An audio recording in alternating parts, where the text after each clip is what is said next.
Pelo sinal da Santa Cruz, livra-nos Deus, nosso Senhor, dos nossos inimigos. Em nome do Pai, do Filho e do Espírito Santo. Amém. Amém. Vinde, Espírito Santo, enchei os corações dos vossos fiéis e acendei neles o fogo do vosso amor. Enviai o vosso Espírito, e tudo será criado, e renovareis a face da terra. Oremos. Ó Deus, que instruíste os corações dos vossos fiéis com a luz do Espírito Santo, fazei que apreciemos retamente todas as coisas, segundo o mesmo Espírito, e gozemos sempre da sua consolação. Por Cristo, Senhor nosso. Amém. Começar dizendo que nada como um cantor para cantar, né? É verdade. Bem-vindo, irmão. 1 Pedro, capítulo 1, a partir do versículo 3 até o 9. Diz assim: Bendito seja Deus, o Pai de nosso Senhor Jesus Cristo. Em sua grande misericórdia, pela ressurreição de Jesus Cristo dentre os mortos, Ele nos fez nascer de novo, para uma esperança viva, para uma herança que não se desfaz, não se estraga, nem se altera, e que é reservada para vós nos céus. É reservada para vós nos céus. Graças à fé e pelo poder de Deus, estáis guardados para a salvação, que deve revelar-se no último tempo. Isso é fonte de alegria para vós, embora seja necessário que no momento estejais por algum tempo aflitos, por causa de várias provações. Deste modo, a qualidade da vossa fé, que tem mais valor que o ouro perecível testado no fogo, alcançará louvor, honra e glória no dia da revelação de Jesus Cristo. Presta bem atenção nessas últimas palavras, os dois últimos versículos, o 6 e o 7. Sem terdes visto o Senhor, vós o amais. Sem que agora o estejais vendo, porém, crendo nele, experimentais alegria inefável e gloriosa, pois obtereis a meta da vossa fé, a vossa salvação. Palavra do Senhor. Graças a Deus. Então aqui dá um resumo daquilo que a gente está vivendo, né? Nós temos o céu já que nosso Senhor já nos garantiu.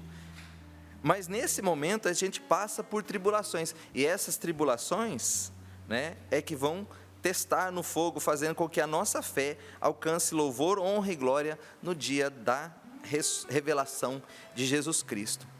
Meu irmão, minha irmã, você não é um cidadão desse mundo, você é um cidadão do céu, você é um cidadão do céu. Essa vida, ela tem como objetivo vivê-la, mas para alcançar o céu. E é interessante, né? Porque assim, às vezes a gente pergunta, várias vezes a gente vê dentro dos grupos de oração, nos retiros, dentro da igreja, quem quer ir para o céu? Todo mundo levanta a mão. Todo mundo, né, quer ir para o céu. Mas quando a gente pergunta, ou às vezes as pessoas nos perguntam, como é o céu? O que eu vou fazer lá? As pessoas têm dúvidas, elas não sabem, né? Mas a igreja, ela nos ampara nisso, ela vai dizer, vai nos dar uma noção de como que é o céu, né? A gente sabe que é uma alegria perfeita, a gente sabe que é viver em Deus, no geral, assim. Outro dia um menino me perguntou assim, o que eu vou fazer no céu? Vou ficar lá tocando harpa junto com os anjinhos? Modo interessante, engraçado até de ver o céu, né? Mas a gente, vamos dizer assim, o inconsciente coletivo, né? A gente geralmente associa algumas expressões do nosso cotidiano e a gente tem, talvez, cria esse receio do céu, porque o que eu vou fazer no céu? Não tem o dizer popular, né? Do jeito que o diabo gosta. Quando que as pessoas dizem, olha, do jeito que o diabo gosta? Para se referir ao contrário, né? Para a gente imaginar o contrário. É o inferno, né?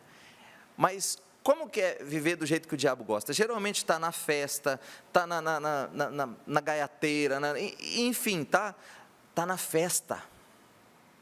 está vivendo um prazer de momento, talvez de forma exagerada, tal, mas muitas vezes as pessoas associam o inferno, parece que tem um movimento, parece que tem alguma coisa lá, melhor do que no céu, parece que o céu é aquela paradeira, e o inferno que está acontecendo, o inferno que está movimentando. Não, meu irmão, não, pelo amor de Deus.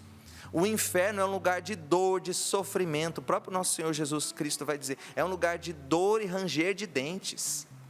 É um lugar horrível, onde as pessoas se odeiam, as almas se odeiam.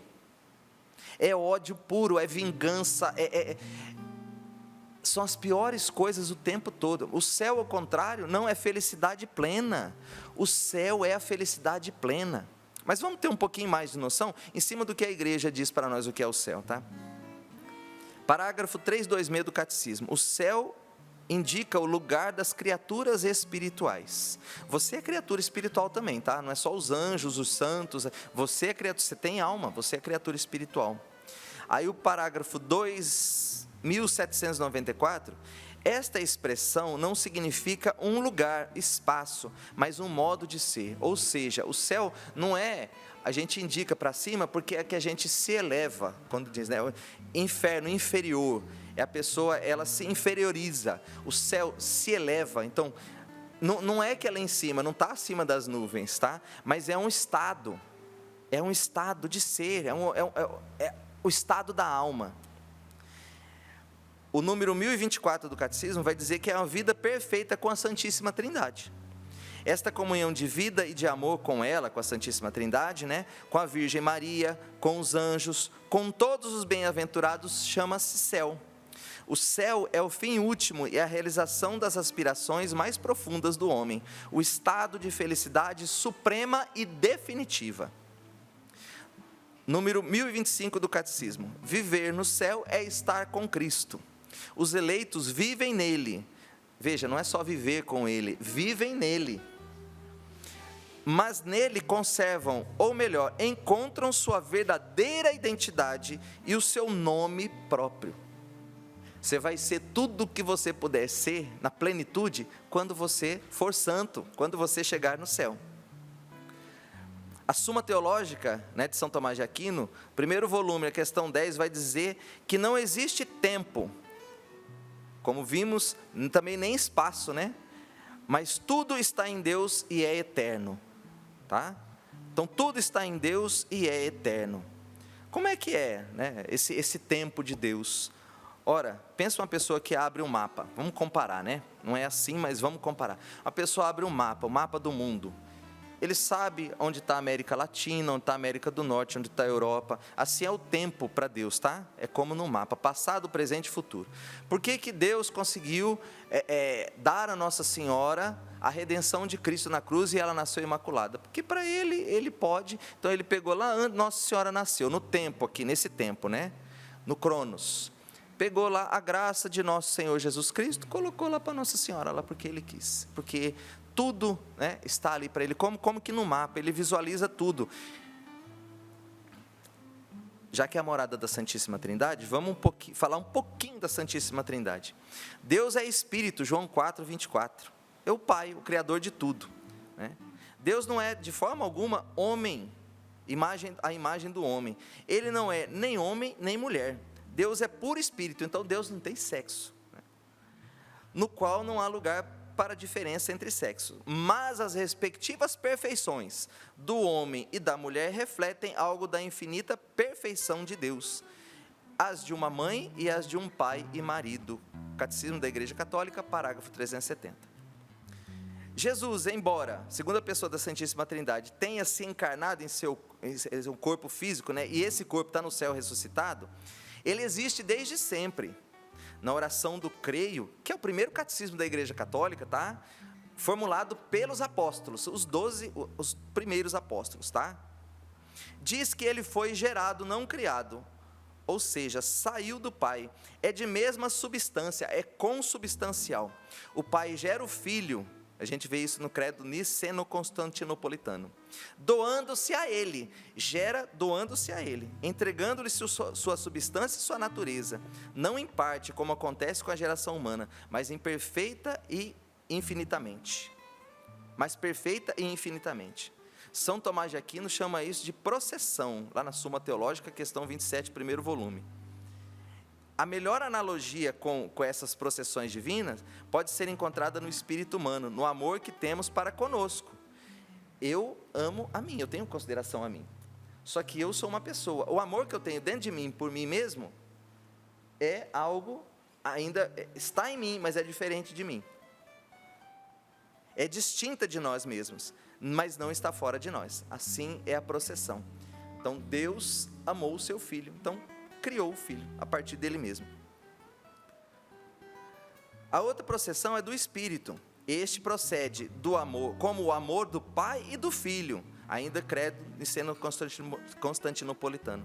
Procede de ambos, é dom eterno, incriado, que o Pai entrega ao Filho, gerando que o Filho devolve ao Pai como resposta ao seu amor. Então, o amor entre o Pai e o Filho, surgiu a terceira pessoa, que é o Espírito Santo. Os anjos, tá? Nós vamos conviver com eles lá no céu. A existência de seres corporais, não existência de seres espirituais, não corporais, a Sagrada Escritura chama habitualmente de anjos. É uma verdade, parágrafo 328. Anjo é nome de ofício, não de natureza. Você quer saber o nome da natureza? É espírito, anjo é espírito. Você quer saber o nome de ofício? É anjo, é mensageiro. Então, anjo é a função dele, mas ele é espírito, tá? É espírito pelo que faz, é anjo. É espírito, tá? Pelo que faz, ele é anjo. Com todo o seu ser, os anjos são servos mensageiros de Deus. Pelo fato de contemplarem continuamente o rosto do meu Pai que está nos céus, eles são os poderosos executores das suas ordens, sempre atentos à sua palavra. Catecismo da Igreja Católica 329. Como criaturas puramente espirituais, são dotados de inteligência e vontade. Aliás, são espíritos de quê? De conhecimento, tá? Eles bastam olhar uma realidade, eles compreendem tudo que aquela realidade é. Por quê? Porque eles são espírito de conhecimento. São criaturas pessoais e imortais. Superam em perfeição todas as criaturas visíveis. Disto dá testemunho o fulgor de sua glória. Catecismo da Igreja Católica 330. Quem são os santos? Creio na comunhão dos santos. Parágrafo 946 do nosso catecismo. Veneramos a memória dos habitantes do céu, 957 do catecismo. São os homens justificados em nome de nosso Senhor Jesus Cristo e pelo Espírito de Deus santificados. Catecismo 1695. Então, são os habitantes do céu, tá? Nós, um dia, né, se Deus quiser, nós chegaremos aqui, ó, nos santos. Seremos santos. Indo para o céu, você é santo, tá? O que nós faremos no céu? Segundo os santos doutores, São Tomás de Aquino, ele vai falar que a atividade principal é a visão intelectual e amorosa de Deus, que causa júbilo completo. Então, o que nós vamos fazer no céu? Né? Nós vamos ver a Deus. O que é a nossa felicidade? É ver. Esse ver quer dizer conhecer a Deus. Nós aqui nesse mundo, nós temos uma mera noção de quem é Deus. Sabemos que Ele é Pai, que Ele é Santíssima Trindade, enfim. Mas nós o veremos como Ele é. E quanto melhor você ver a Deus, mais feliz você vai ser.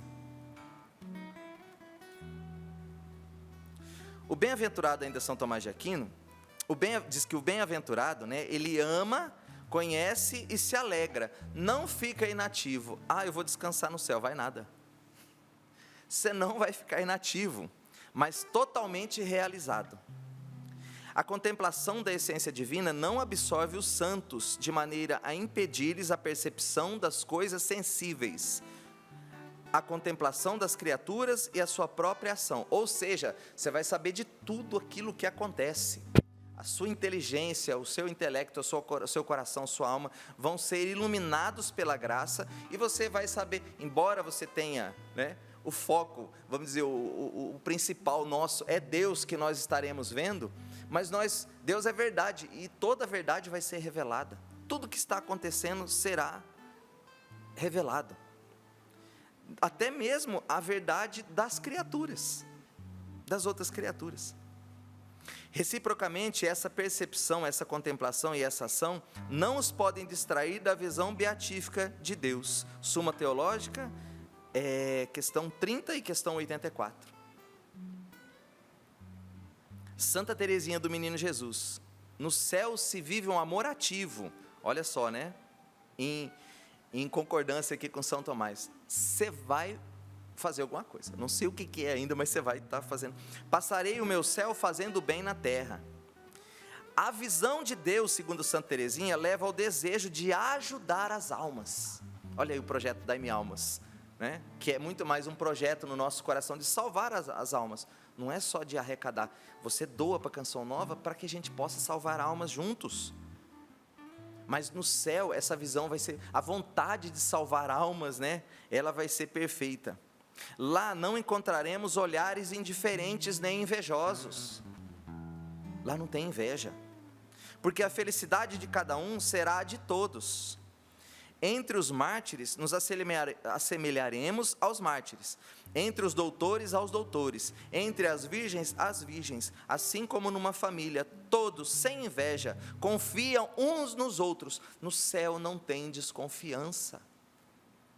No céu não tem ninguém querendo passar na sua frente, puxar o seu tapete, não tem nada. E nem você vai querer isso também. Aliás, a gente vai se assemelhar, né? Junto com os mártires, junto com os santos doutores, a gente vai ficar feliz da felicidade que eles adquiriram. Assim seremos no céu com nossos irmãos. Santa Catarina de Sena, o céu é mar sem fundo, onde a alma mergulha na caridade infinita. Santo Agostinho, essa aqui eu gostei bastante, viu? O céu é descanso em Deus, não como inação, não como quem está parado. Descanso não é ficar parado, né? Mas como perfeita alegria na verdade. Na verdade, quando a gente está feliz, a gente já experimenta um pouquinho, né? Uma alegria verdadeira, uma alegria em Deus. A gente já descansa.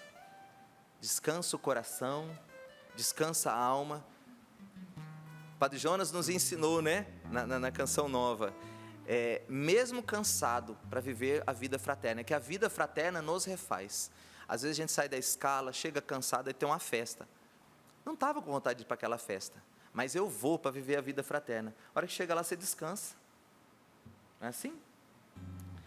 Os bem-aventurados, ainda segundo Santo Agostinho, tá? Formarão uma cidade onde todos terão uma só alma e um só coração.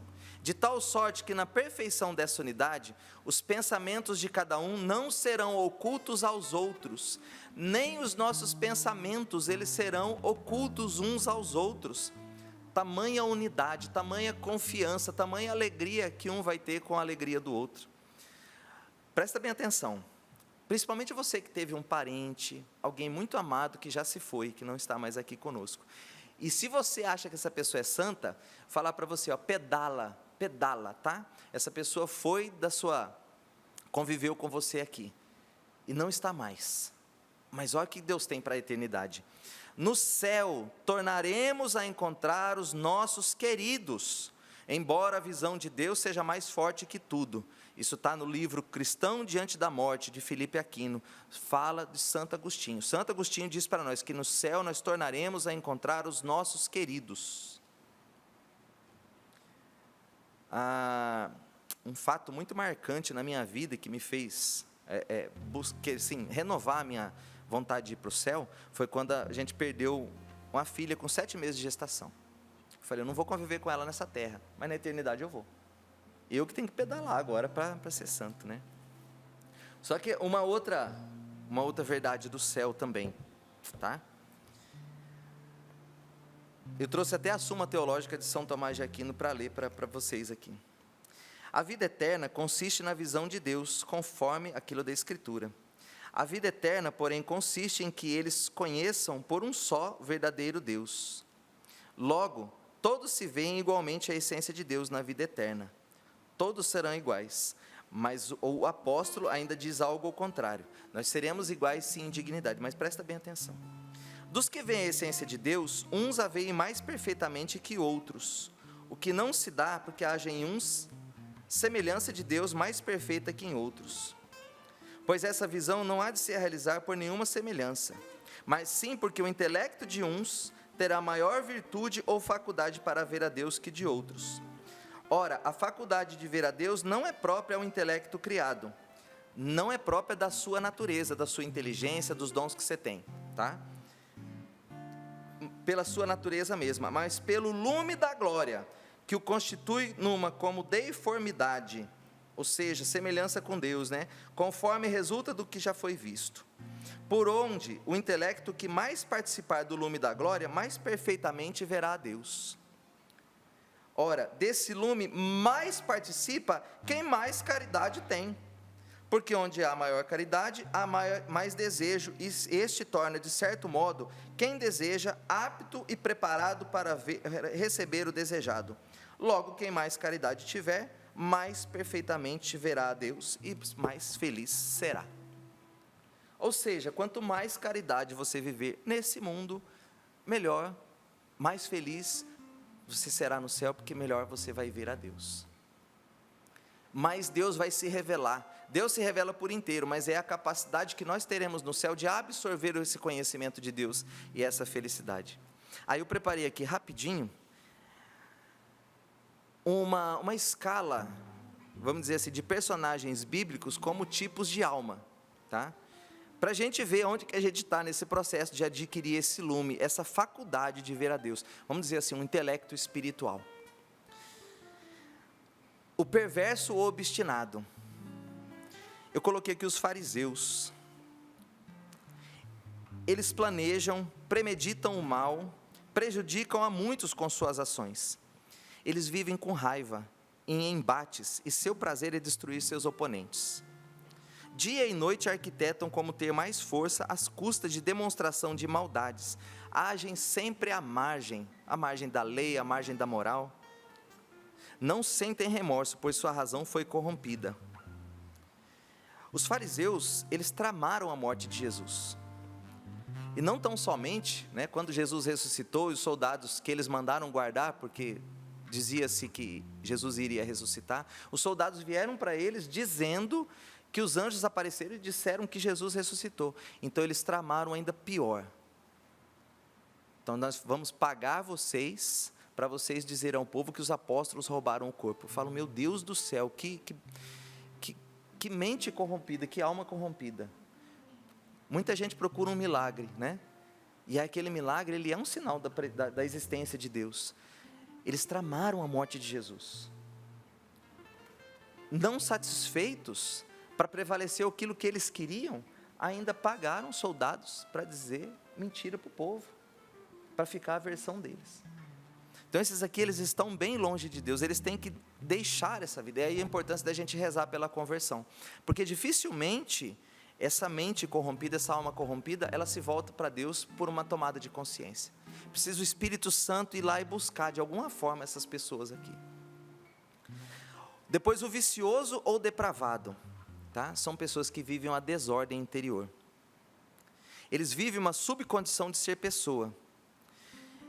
Não querem regras para si, não têm perspectiva de vida, sem uma rotina, sem muita disciplina, sem se preocuparem muito, até com um mínimo de limpeza para com eles, né? Asseio. É uma pessoa desordenada interiormente.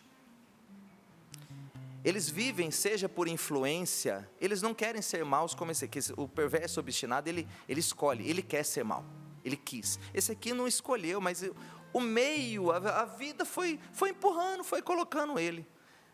Mas ele não tem vontade interior de falar assim, eu não quero isso para mim, de fazer uma escolha livre. Ele vive para satisfazer os seus impulsos. A felicidade está sempre no prazer de momento. Não se compromete muito com o trabalho, nem se fixam muito em qualquer valor moral.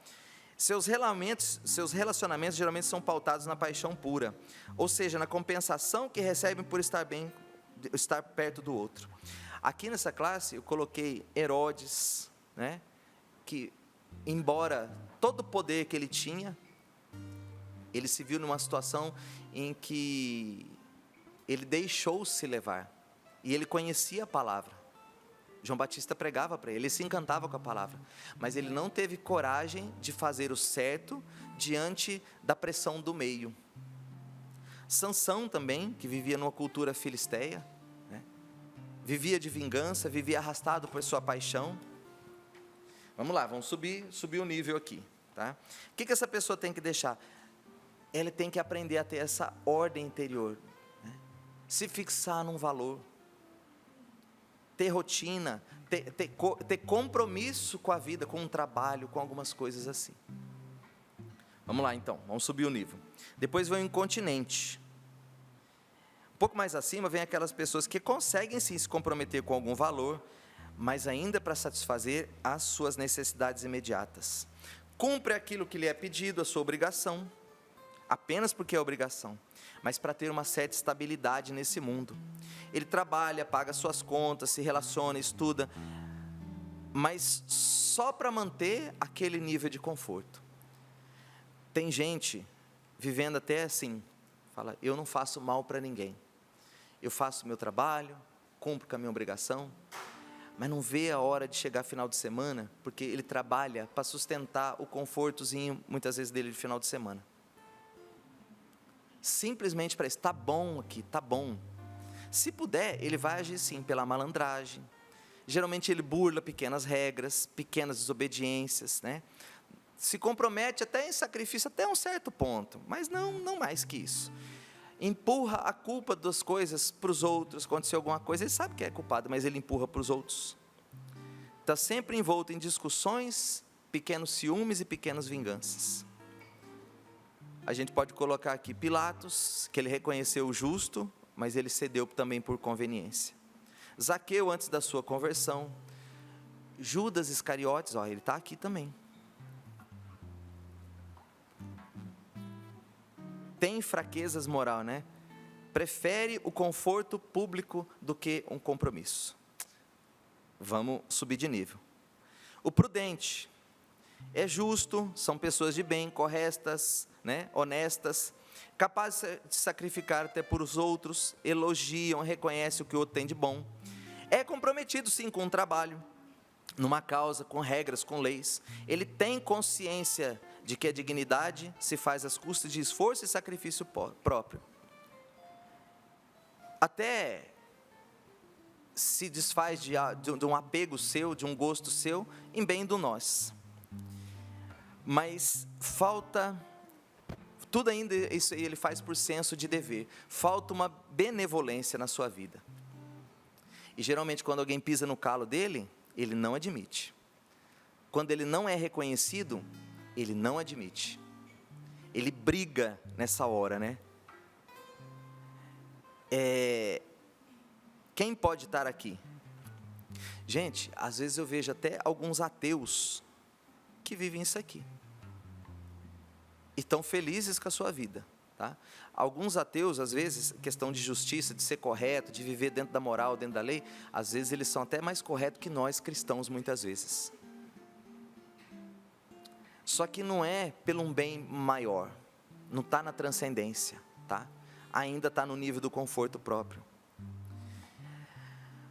Quem está nesse nível aqui? O irmão mais velho do filho pródigo, o Nicodemos, né? Um homem justo segundo a lei, mas quando Jesus falou para ele, é preciso você nascer do alto, ele não tem coragem de dar espaço na fé. O jovem rico também, né? Vivia todos os mandamentos, mas quando Jesus pediu algo a mais para ele, ele não foi capaz, né, de ter, não foi capaz de se desfazer dos seus apegos. Pergunto para você hoje, qual o seu apego?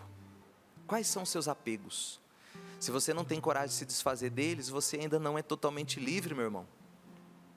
Vamos lá, nosso tempo está acabando, vamos subir de nível aqui. Depois, o bom, o justo. Ele é uma pessoa elevada, mas ainda ele tem limitações, né? Tem um coração alargado, sabe fazer o bem em toda ocasião, vive todas as virtudes, aonde passa ele se doa um pouco, pensa em um bem para ele mesmo, somente se sobrar tempo, ele vai fazer o bem para os outros primeiro, né? Se coloca sempre por último, leva a sério o princípio bíblico, há mais alegria em dar do que em receber. Ele é feliz, não pelos meios materiais, mas porque toca na alegria sobrenatural de servir ao outro. Busca a virtude, contudo, ainda é bastante voltado pelo afeto, onde a paixão ainda interfere na calma da sua alma. Tende a parar e ressentir quando traído, quando caluniado, quando perseguido. Quem que está nessa linha aqui? Jó.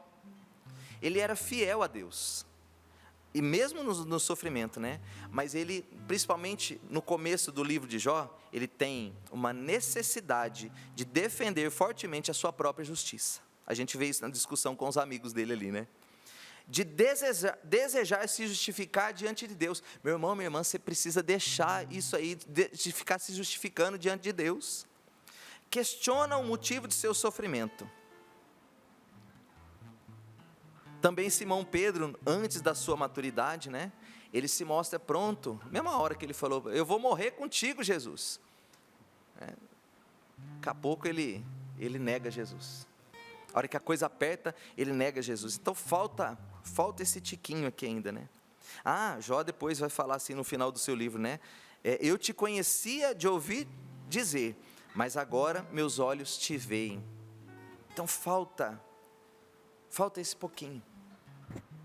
Qual é esse apego também que você tem a querer se justificar, a ficar reclamando muitas vezes? Se coloca diante de Deus, se humilha diante de Deus para alcançar esse nível mais elevado. Agora vem os magnânimos. Esses são heróis no amor. Por isso eles vivem a mais alta estirpe da humanidade. Perdoam em toda ocasião, pedem desculpas mesmo estando com a razão, apenas para estarem reconciliados. Fazem o bem a quem lhes faz mal, desejam o bem mesmo aos seus inimigos.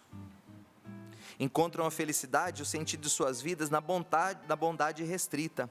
Mesmo caluniado, traído, perseguido, eles se alegram, porque sabem que estão vivendo a paciência, a tolerância, sendo prejudicados em vista de um testemunho de vida. Eles sabem que eles estão se unindo a nosso Senhor Jesus Cristo. Quem que está nessa classe aqui? José, Maria, Estevão, né, lá no Atos dos Apóstolos. Perde a vida pela verdade. Perdeu a vida pela verdade. Não buscam a própria glória, mas buscam a glória de Deus. Para todos esses aqui, Deus tem de misericórdia e Ele quer alcançar a todos, mesmo o magnânimo, para melhorar ainda aquilo que já é bom. Onde eu e você nos encaixamos nessa lista das qualidades da alma. O que eu preciso deixar hoje? Nós estamos num tempo de quaresma, tempo propício da gente se rever. O que eu ainda estou apegado? Qual humilhação que eu ainda não aceito? Então que nosso Senhor Jesus Cristo, através do Teu Espírito Santo, nos faça ver a nossa verdade, olhar para o nosso coração e ver a verdade da nossa alma. Porque eu e você, nós queremos nos configurar a Ele para alcançarmos o céu. O céu é nossa meta. O céu é nossa morada eterna. O céu é nossa casa. Você é um cidadão do céu. Você é um cidadão do céu.